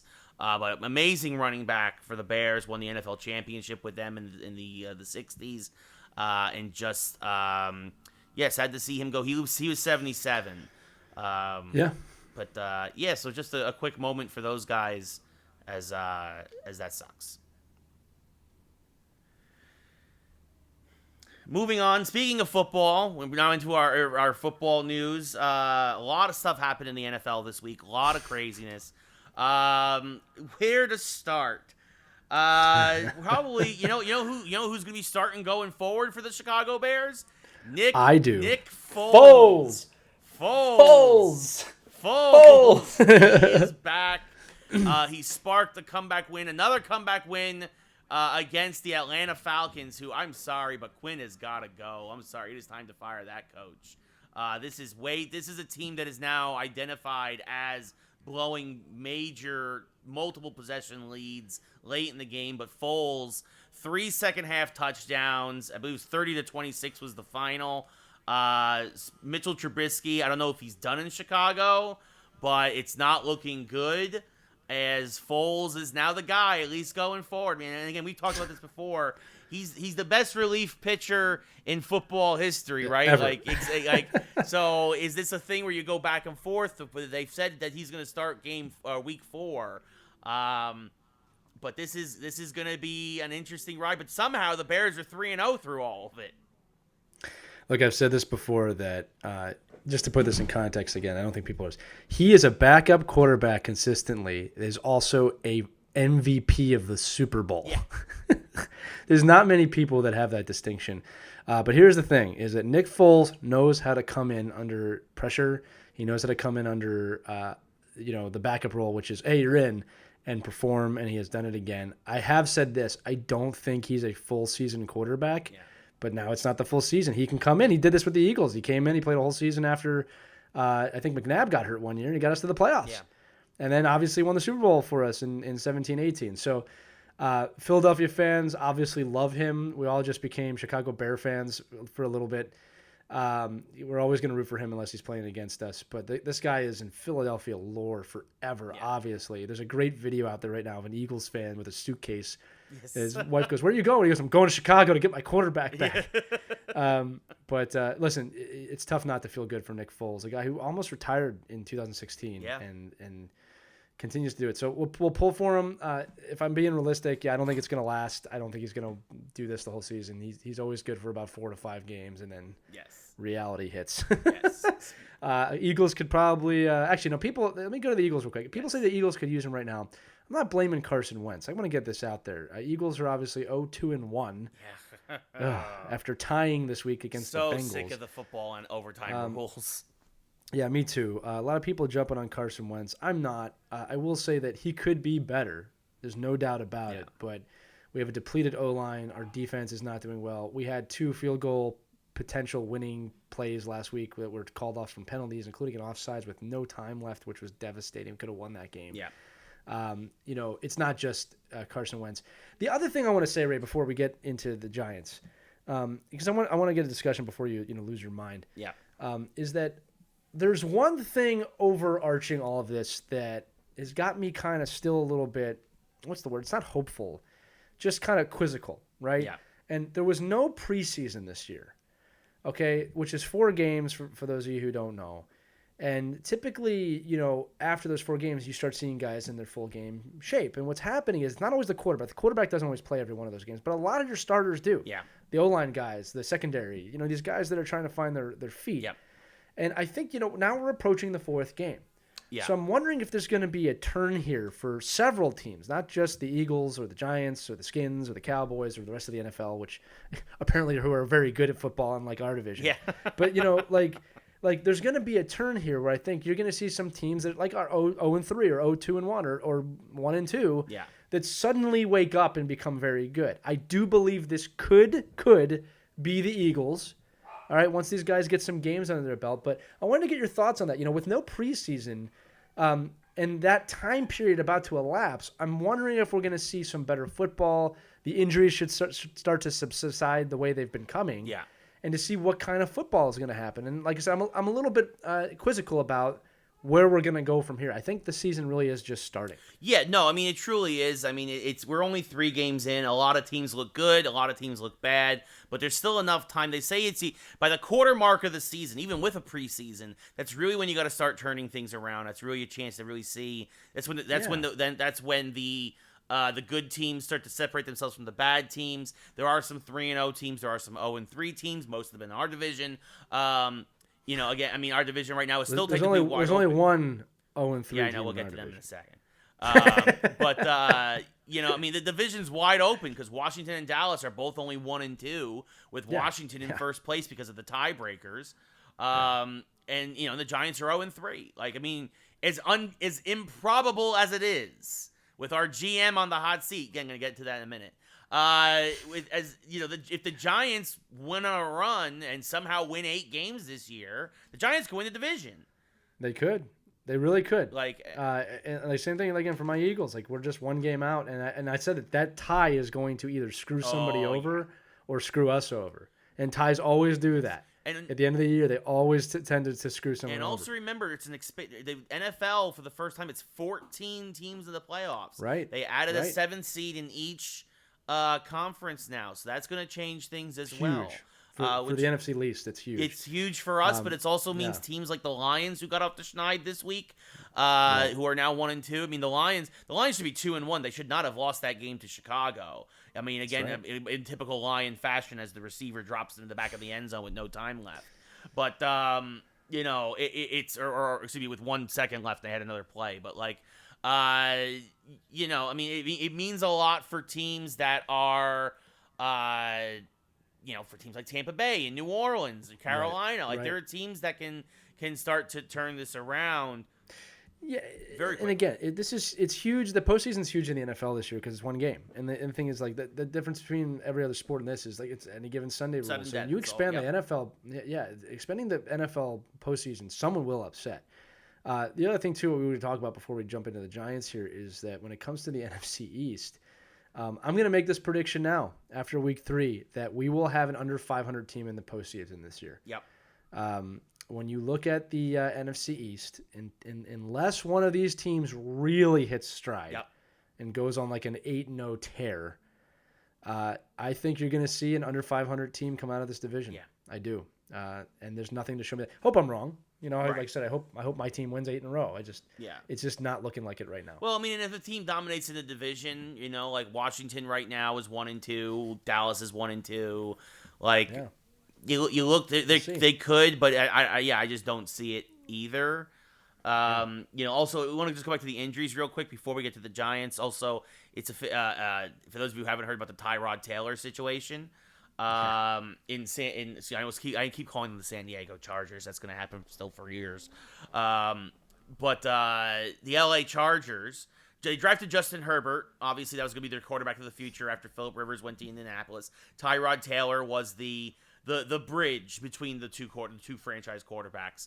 But Herbert got pressed into duty last minute. We didn't know. All we know was an undisclosed injury. It was undisclosed until the last minute because we found out that the team doctor, as I put it in quotes because I don't think a well-trained doctor, not to say they couldn't do this, but this is just like unbelievable. Taylor, I guess, had some banged up ribs after the Week 1 game. Wasn't, completely injured, but he was going to take a cortisone shot, a local anesthetic or whatever, and instead of hitting his ribs, the doctor punctured his lung. The needle went between the ribs and popped the lung like a balloon. Now not only is his season in jeopardy, but so is his career, and I don't know how. I hope this guy gets fired. He should be fired immediately. And I hope Taylor gets like some really nice compensation package because unlike other sports, the NFL has very few guarantees in terms of salary. Well, he could sue for that. Yeah. Look, that's got to. I'm going to talk to a doctor I know, but it's got to be pretty hard to get through the ribs, past the ribs, into a lung. Yeah. I mean, there's stuff between your ribs too. Don't forget that. Yeah, it's not the. So it's not like whoops. No. It's unbelievable. Like unless he went through the abdomen, but even then, like I just.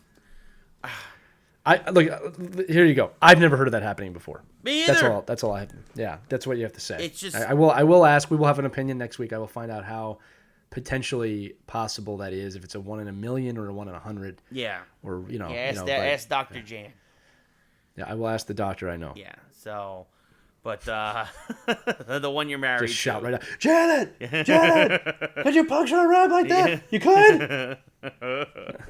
Oh gosh, yeah. So that was an interesting story. Hopefully, we don't have any more of those in the NFL season. But no, you know what we will have plenty of the times in this NFL season, Ray, is Ray Rants, because the Giants suck. Really bad right now. I actually don't take joy in saying that. I'm being that as an analyst right now. They suck. Yeah. There's nothing to look forward to. The quarterback experiment of Daniel Jones is not at all paying off at this time. At this time, I'm not completely done with that situation yet, although I'm sure you are. Yes. Any dumpster fire. Between bad decision making, bad drafting, bad GMing, this team is a dumpster fire. So, Ray, I'll let you go into this as much as you need to. I gave you a 7.6 on your rant last week. I'm doing that now to get the bubbles moving. Although last week you did have the benefit of 2 games in a row. Yeah. But, Ray, the Giants look abysmal. Yeah. What are your thoughts? Yeah, I mean, it's. I don't even know if I'm going to get worked up for this one because it's just like. You might just be reserved and done. Like at this point, I'm already at 0-3. I'm just kind of like, you know what? Yeah. Like we're tanking for Tucker or Tyler or whatever the hell his name is out of Clemson. I don't even care. Like, just give me somebody new at quarterback. The string bean, Lima bean. Yeah, like it look. National champion. We know that Gettleman's on the hot seat. There's a very good chance he will be fired mid-season now, as this team clearly did not come together the way he had hoped. credit where it's due. The defense is like, and look, you're gonna look at the score and be like 36-9. It's like no. That's not the whole story of the game. Danny Dumpster Fire out of Duke had 2 turnovers again that gave San Francisco short fields twice. Not only are they turnovers, but they're turnovers in your own side of the field. They're bad turnovers. It's a bad pick, another bad fumble for Danny Dumpster Fire, who just, and the offense just looks absolutely listless. Like they look lost. They don't care. And then again, that starts with the kid's not a leader. He's not. He looks like a career backup.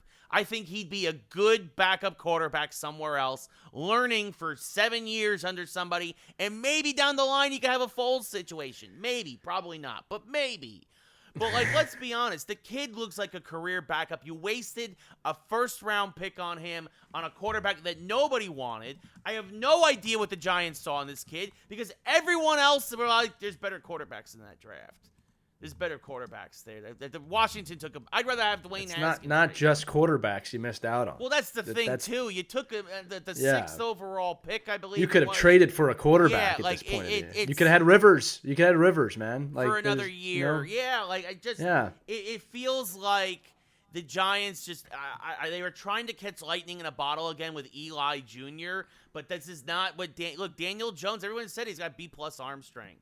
It's like he's got a B+ this, B+. You don't want B+. You want A. You want Eli A. has a. You want A. What's Eli's last name again? Daniel Jones. Manning. No, I said Eli. Eli Manning. Oh. That's a name that deserves respect in the league. Daniel Jones out of Duke. Yeah. No, sorry. I was talking I was in my head so much, everything's just screaming, and I just see. It's fine. I see flames. It's I just see flames. Look, I'm gonna be honest with you. I'd be pissed off if I was a Giants fan with that draft pick. It has never, ever, ever been justified. Never. There's never been an explanation of this is why we did it. This is what we saw. And I did say this the other day that, and this is not me holding this over you.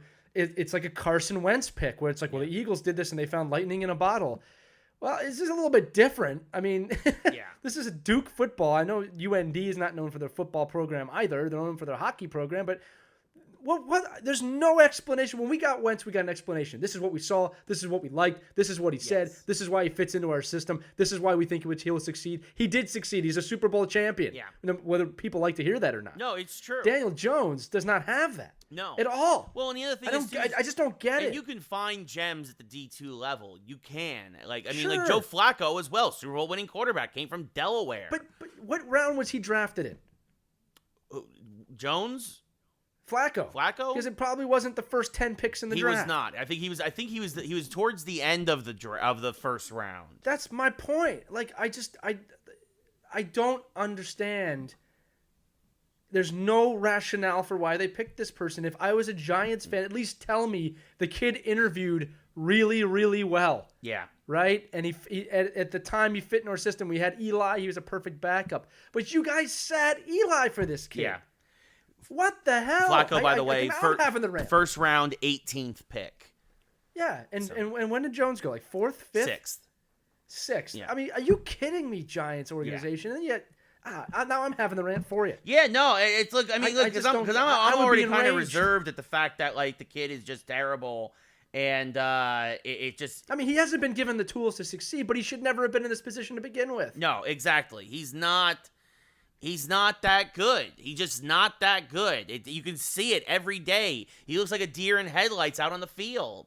Like, I mean, and I get it too, right? Like, I mean, look, like we don't have Barkley now. The offensive line is banged up. Like, there are other excuses, but like, look, it and I'll say this too, and I'll say this too, and this also comes, and I'm not gonna say fire Joe Judge after 1 year. Although, again, I've said it 100 times that you should stop trying to take Belichick's scraps. Whether it's a coach or a player, if he's letting them go, there's a reason. There's a reason for it. These guys are coordinators. They're not coaches. And you could see that after the second turnover, the Giant defense gave up because it's the 3rd week in a row where they've had to come out and try and defend against the short field for multiple times a game because their quarterback doesn't know how to hold on to the damn football. Yeah. And the Giants are now positioning themselves just to be division spoilers, and that's not the position you want to be in. Ray, this is what I got to ask you. I remember when they drafted Jones because it was towards the end of Eli's career. Yeah. And I know everyone was thinking, we got to find the replacement for Eli, right? This is my question to you now, and this is all retrospect, to be fair. This is a 2020 hindsight type question. But it's pretty obvious to me, as not a Giants fan, that you had some more important roles to fill than a backup to Eli. It was very obvious. I was just going to say, it was very obvious at the time that your O-line was not where it needed to be. I'm not saying that needed to be the first pick in the draft or anything like that, or your first pick overall. They needed linebackers, too. They've needed linebackers for 5 years. There's other positions to fill, and there were other quarterbacks available. I hate to say this, but there's one quarterback that was super available at that time that nobody wanted to pick up. Yeah. In spite of whether or not I like Kaepernick or not, that would have probably been a good fit at the time. Yeah. All right. But I don't know. It just seems like mismanagement to me. Again, if Daniel Jones is driving the Giants to another Super Bowl, we're not having this conversation. But unfortunately, sports doesn't work under that lens. It's you win or you're out. Yeah. It is that simple in sports. I always hate when people, if he did this. The reason I get behind Wentz is because he led us to a Super Bowl. He did. Yeah. He led us to that. He went 11-2 before he got hurt. He had, and you could see the potential even before he got hurt in his first year. With Daniel Jones, that's my point, though. He led the team to a Super Bowl, and Foles followed up and did it. Yeah, with Daniel Jones, he's played 16 games now. There's no potential. He's got 30 turnovers. Has he won a game? Jones, he's won a couple. He won 2 last year, but bless you, by the way. Thank you.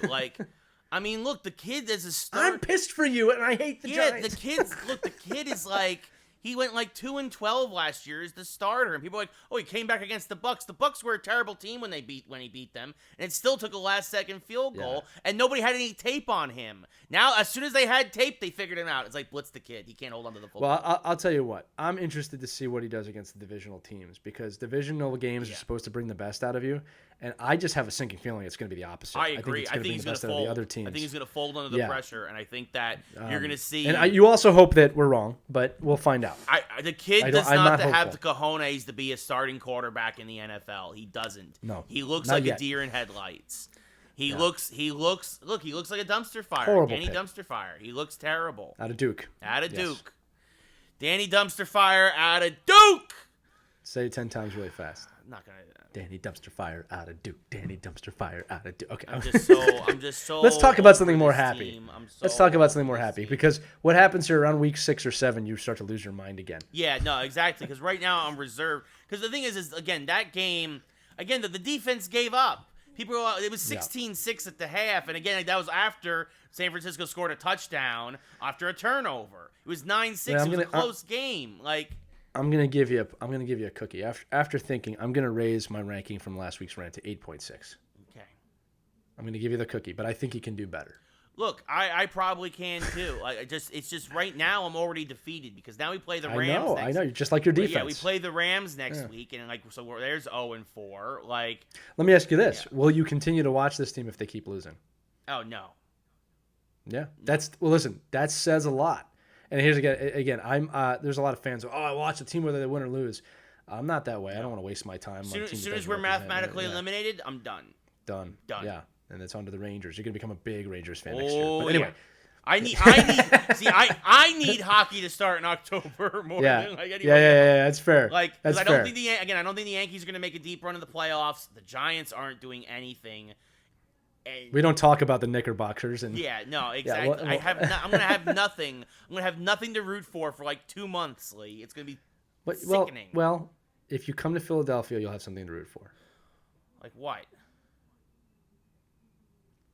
Friendship. Oh well, yeah. No, cheesesteaks. Well, yeah. Okay. I mean, yeah. Water ice. Yeah. Well, I'm not coming back anytime soon. I'm not coming home for the holidays, so.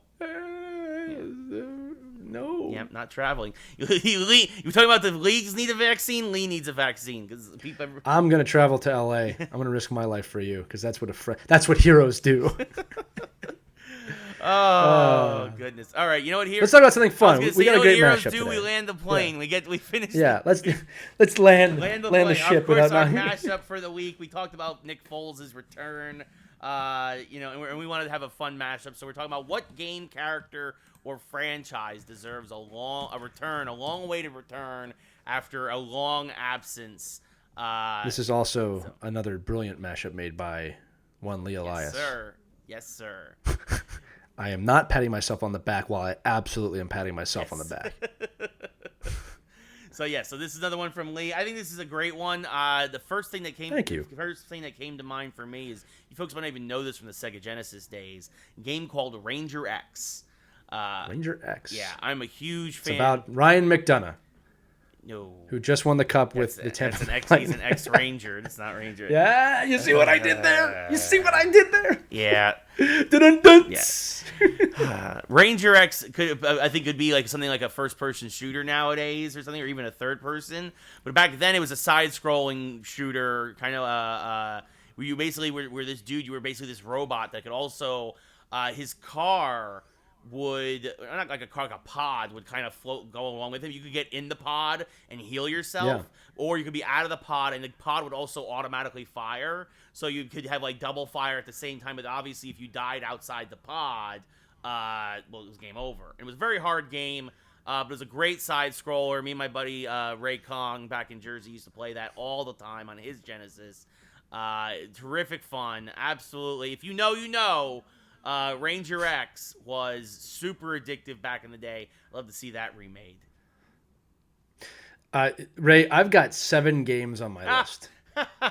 Do you want me to run through these right now? Go for it. All right. My first one, we won't go long into discussions of these, although we're kind of on time for this episode. My first one they actually did, and I wanted to say this because they did it well. Battletoads would have been my choice had they not just remade that. They remade it. It was great. It was fun. I played it by watching you play it. But these are my 7 games. I'm just going to kind of run through the list, and I'll give maybe a brief explanation for each one, okay? The first one that's on my list is, and I'm being very specific here, GoldenEye. All right, now everyone's going to tell me that GoldenEye is alive and well in Apex Legends and every, shooting game that's out there. Right. I want a story-driven first-person shooter like GoldenEye that's not super realistic. Don't want to kill Russians or anybody. I just want a great first-person shooter that made me feel the way that I felt with GoldenEye, or Perfect Dark for that matter. Okay, so that's my first one. Next one is Vector Man, which I've been told is coming back. I've heard rumors of that as well. Yes. Okay. I'll just, for those of you who don't know Vector Man, look it up. Really great soundtrack for the time period it came out. Very, very 90s game in terms of the way it was made. Next one is Mike Tyson's Punch-Out. Not Punch-Out, not Little Mac. I want Mike Tyson. He's boxing again. Bring me back little Mike Tyson's Punch-Out for the modern console with the beginning of the do. It's a fair distinction because I was going to say Punch-Out was just out in the Wii, but that's... Yep. I don't want that. I want Mike Tyson's Punch-Out. There you go. Good distinction. Okay? Next one, Gauntlet. It's a perfect time to re-energize Gauntlet. The last great Gauntlet game was Gauntlet 64. For the Gauntlet Legends, Yep, totally brought back a nostalgia feeling in a time period where Lord of the Rings was just starting to come back out again. Love it. It's very simple. It would be a fun game to play right now. Doesn't need to be a major release, AAA release. This could just be something to download on Switch for me. Although I think a Gauntlet came out a few years ago, and I think maybe it might have been maybe I want to say 5 or 6 years ago. It wasn't great. Yeah, it was so well received. You don't know if you're sure or not, so that tells me everything I need to know about that release. Next one, Star Fox. Yeah. Where the hell is Star Fox? It's definitely time for another. We need a good Star. We had one on the Wii U, but it was terrible. We need Star Fox 64. Yeah. Again, I'm going back. Like when I say I'm bringing it back, I want the feeling I had when I played these games. Yeah.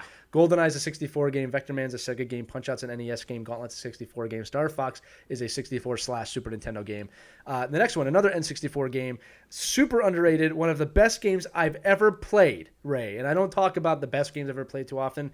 Jet Force Gemini. Yes. Was an unbelievably great game for the N64 with a great, rich storyline. You felt like you wanted to save the beings in that game. Really rough enemies. Yeah. Really fun enemies. Jet Force Gemini should totally come back. And just when when you think you beat it, there's a whole second half to that game. And you're just like, oh my God, this game is amazing.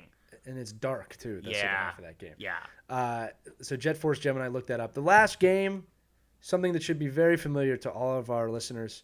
It's something that would absolutely work today, Ray. It is something that with the current state of cinema, would absolutely work, and it is Turok Dinosaur Hunter needs to come back. It was one of the early games for the N64, but you got to fight dinosaurs with a really awesome kind of hero that you didn't know much about. Yeah. Right? Turok 2 completely failed. It was a horrible game by my estimation. Some people really liked it. Yeah. I didn't really like it. You never got back to that. With Jurassic World exploding, it's dinosaurs. They're still awesome. Every kid loves dinosaurs. I would like Turok Dinosaur Hunter to be remade with a more modern feel. I would play all those. So, 007 GoldenEye, Vector Man, Punch-Out, Gauntlet, Star Fox, Jet Force, Gemini, Turok Dinosaur Hunter are my picks, and Ray's pick. Together, we formed this week's mashup. But we want to know what you think.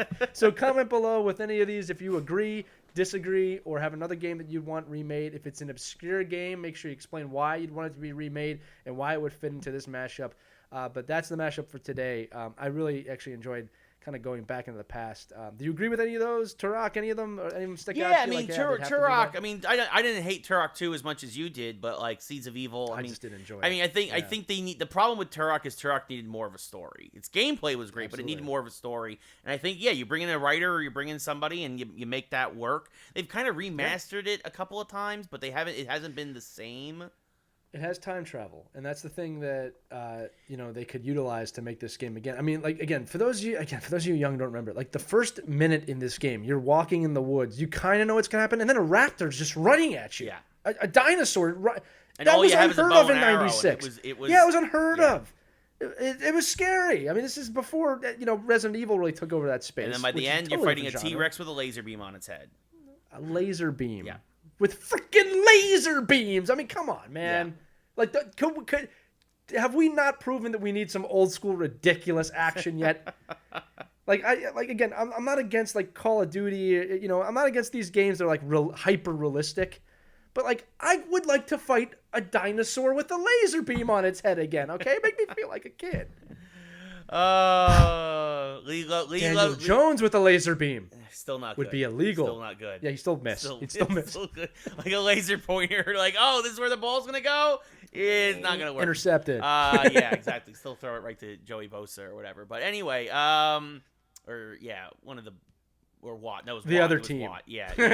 It was the other team. Game. Yeah. The non-giant player. It just anyway. But yeah, no. So that's it. So that does it for this week's episode of Geeks Who Like Sports. Thank you all so much for watching and listening. We appreciate it as always. If you haven't already, be sure to join the Facebook group. Follow us on Instagram or Twitter or all that other stuff. You should be our producer Caitlin, who's doing an amazing job, always putting in the fancy little graphics you've probably been seeing. Also, if you've been watching, but I'm still gonna tell you anyway. Obviously, email us at geekswholikesports@gmail, or Ray at geekswholikesports, or Lee at geekswholikesports, and let us know if you have any questions or any fun stuff like that. We're always happy to listen and hear from you guys. But until next time, this has been episode 76 of Geeks Who Like Sports. For Lee, I am Ray. Good night, everybody, and thank you once again for listening or watching. Bye-bye.